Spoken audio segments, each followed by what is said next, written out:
what happened to me is that I had been a co-founder of a startup company, a venture-based startup, venture-funded startup in Silicon Valley, and at some point I got really burned out. It hadn't been my first time. I got really burned out, and I had an amazing executive coach at the time, which I was fortunate to work with, who pointed me at meditation. And he wasn't even a big meditator or anything. He just, the word came up, and I got into it, and to some degree it was stress reduction, and to some degree, it's just before trying to go to sleep, I would sit down and just for 15 minutes focus on my breathing, not knowing, no instruction, just I knew that I was kind of helpful.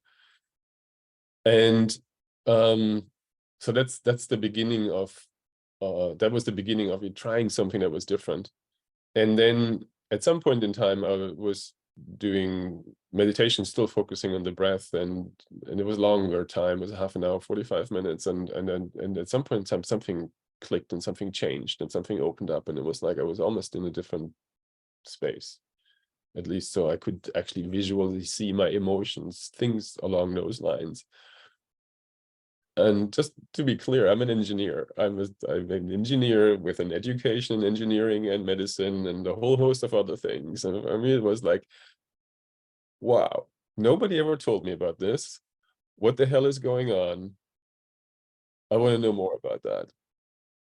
So that was the first, something else is happening. And I also am lifelong atheist, or at least no relationship with what you'd call God or source or whatever, whatever your name for that is.